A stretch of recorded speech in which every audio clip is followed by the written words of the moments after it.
IT park हिंजवडीचं water park झालं आणि या पाण्यात बरंच राजकारण शिजू लागलं। खरं तर हिंजवडीला जगाच्या नकाशावर आयटी पार्क ही ओळख निर्माण करून देण्यात शरद पवारांचा मोठा हातभार आहे। म्हणूनच हा प्रकल्प शरद पवारांचा ड्रीम प्रोजेक्ट मानला जातो। ही हिंजवडी बारामती लोकसभा मतदारसंघाचाही भाग आहे। त्यामुळे गेल्या 15 वर्षापासून सुप्रिया सुळे इथल्या खासदार आहेत। तर गेल्या 20 वर्षांपैकी किमान 15 वर्ष तरी इथलं पालकमंत्री पद अजित पवारांकडे आहे। त्यामुळे अजित पवारांनी सुद्धा हिंजवडीचा कारभार पाहिलेला आहे। असं असलं तरी इथल्या समस्या काही सुटलेल्या नाहीये। आजही हिंजवडीला समस्यांचं ग्रहण कायम आहे। परंतु अशातच हिंजवडीचं वॉटर पार्क झालं आणि जणू असं भासवायला सुरुवात झाली की हिंजवडी आत्ताच समस्यांनी ग्रासलेली आहे।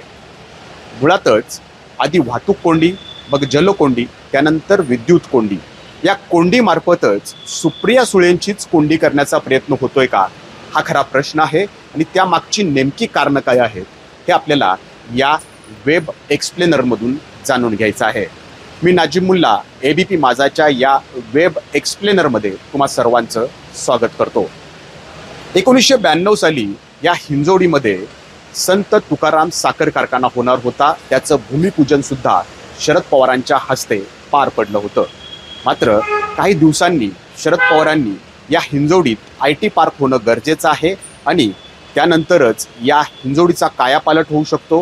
हिंजवडीला जगाच्या नकाशावरती एक वेगळी ओळख निर्माण होऊ शकते, हे स्थानिकांना शरद पवारांनी पटवून दिलं। आणि शरद पवारांनी पटवून दिल्यानंतर स्थानिकांनी सुद्धा याला संमती दिली। मग हा कारखाना जवळच्याच कासारसाईमध्ये शिफ्ट झाला आणि या हिंजवडीत जगाच्या नकाशावर एक नवीन ओळख निर्माण करून देणारी आयटी पार्क झाली। इथं शेकडो कंपन्या आल्या। आज मितीला 5 ते 6 लाख कर्मचारी आणि आयटीयन्स याच आयटी पार्कवरती अवलंबून आहेत। आणि त्यामुळंच हा प्रोजेक्ट जो आहे तो शरद पवारांचा ड्रीम प्रोजेक्ट मानला जातो।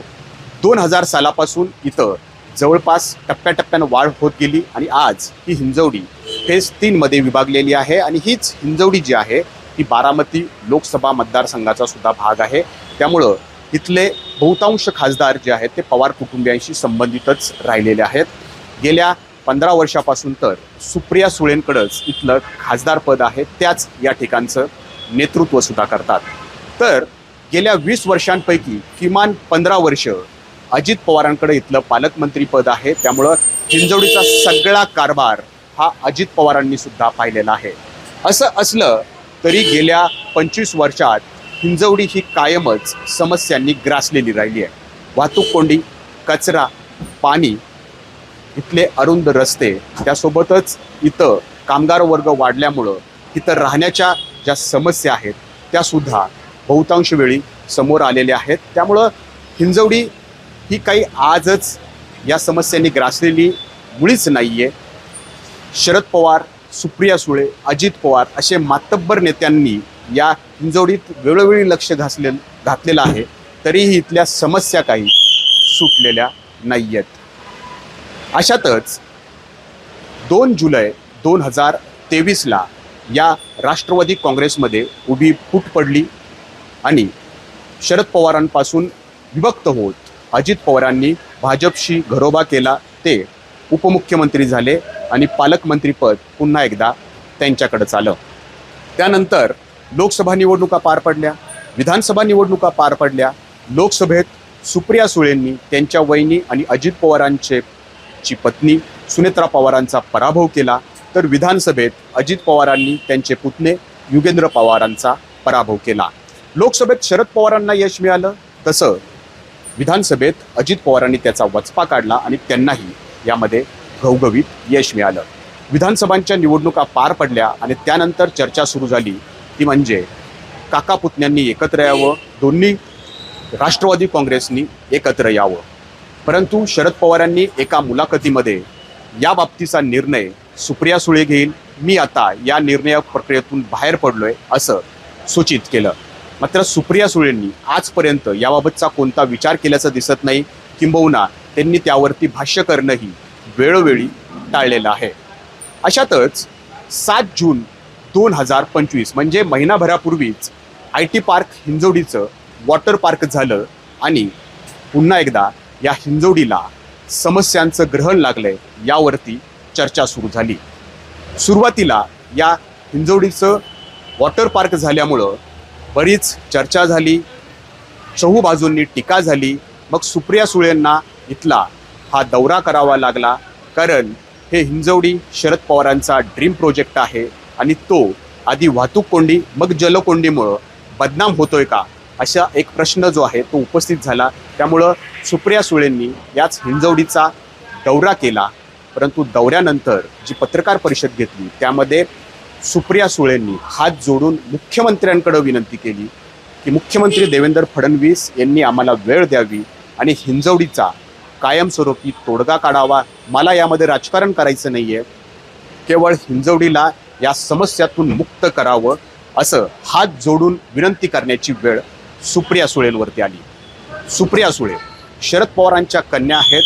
शरद पवार हे देशाच्या राजकारणाचे केंद्रबिंदू आहेत. शरद पवारांनी अगदी पंतप्रधान नरेंद्र मोदींकडे जरी वेळ मागितली तर ते काही सेकंदांमध्ये त्यांना वेळ देतात आणि अनेकदा शरद पवार आणि पंतप्रधान नरेंद्र मोदी यांची भेटसुद्धा झालेली आहे. आणि त्याच शरद पवारांच्या लेकीला म्हणजेच सुप्रिया सुळेंना मुख्यमंत्री देवेंद्र फडणवीस वेळ देत नाहीत आणि त्यांची वेळ घेण्यासाठी सुप्रिया सुळेंकडं हात जोडण्याची वेळ या ठिकाणी येते. हे होतं न होतं त्यानंतर काही दिवसांमध्येच याच हिंजवडीची बत्ती गुल झाली. तब्बल 4 दिवस ही हिंजवडी अंधारात होती आणि या निमित्तानं या हिंजवडीची विद्युत कोंडी झाली. म्हणजे वाहतूक कोंडी गेल्या अनेक वर्षापासून होतीये. वाहतूक कोंडी सुरू असताना जलकोंडी झाली आणि त्यानंतर विद्युत कोंडी झाली. या कोंडीतून सुप्रिया सुळेंचीच कोंडी केली जाते का अशी चर्चासुद्धा रंगू लागली.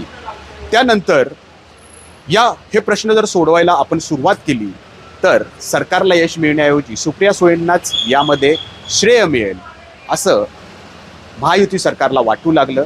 त्यामुळं यामध्ये मावळ लोकसभेचे खासदार श्रीरंग बारणे, चिंचवडचे भोसरीचे आमदार भाजपचे शंकर जगताप, भोसरीचे आमदार भाजपचे महेश लांडगे या तिघांनी मुख्यमंत्री देवेंद्र फडणवीस आणि उपमुख्यमंत्री एकनाथ शिंदे यांच्या मार्फत या हिंजवडीमध्ये लक्ष घालायला सुरुवात केली आणि त्यांनी एक बैठक घ्यावी, हिंजवडीच्या ITNsना बोलवावं आणि यावरती तोडगा काढावा असं सूचित केलं.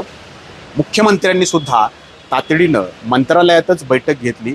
त्या बैठकीत ऐनवेळी अजित पवार सुद्धा उपस्थित झाले. या बैठकीत फारसा काही तोडगा निघाला नाही, मात्र एक IAS दर्जाचा अधिकारी आम्ही देऊ आणि त्यामार्फत या हिंजवडीच्या समस्या सोडवू असं आश्वासन देण्यात आलं. त्यानंतर काही तासातच स्वतः अजित पवारांनी हिंजवडीचा दौरा केला आणि या दौऱ्यातून अजित पवारांनी असं भासवण्याचा प्रयत्न केला की हिंजवडीला समस्यातून मुक्त मीच करू शकतो.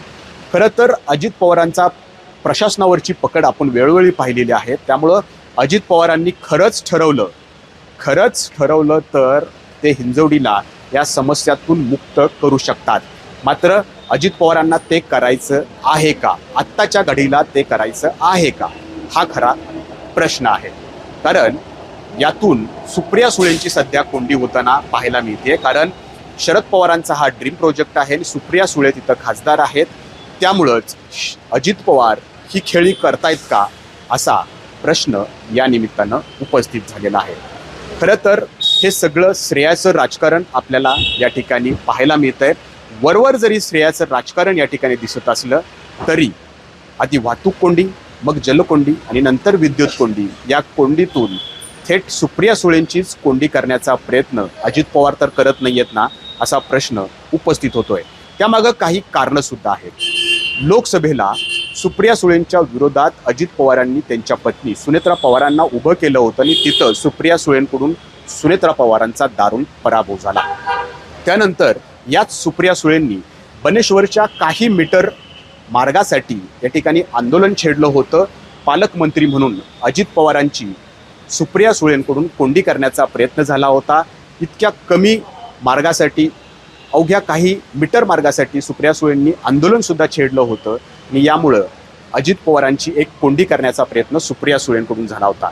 मात्र त्यानंतर निसर्ग या ठिकाणी धावून आला म्हणावं लागेल अजित पवारांसाठी, कारण याच सुप्रिया सुळेंचा मतदारसंघाचा भाग असणाऱ्या हिंजवडीत जलकोंडी झाली आणि या जलकोंडीमार्फत या हिंजवडीत किती समस्या आहेत आणि हिंजवडी समस्यांना कशी ग्रासलेली आहे हे वेळोवेळी समोर आणण्यात आलं आणि यामार्फत हे दाखवण्याचा प्रयत्न झाला की शरद पवारांचा ड्रीम प्रोजेक्ट कशा पद्धतीनं समस्यांनी ग्रासलेला आहे, यातून सुद्धा सुप्रिया सुळेंची कोंडी करण्याचा प्रयत्न झाला.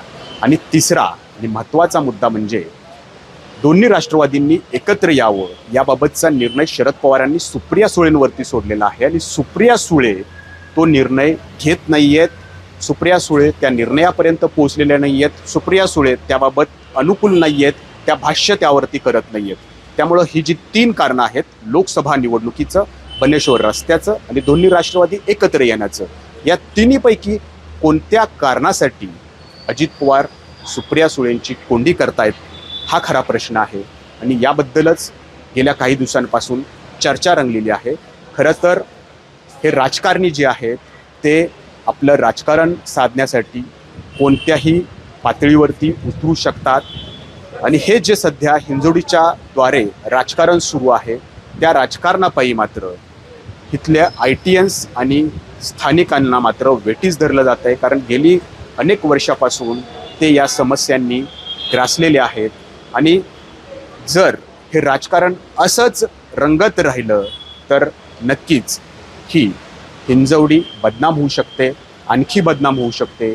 जगाच्या नकाशावर जे IT पार्क म्हणून हिंजवडीला ओळख मिळालेली आहे ती ओळखच या राजकारणामुळं पुसली जाऊ शकते.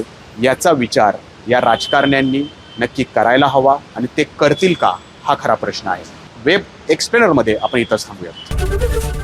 ABP माझा, उघडा डोळे बघा नीट.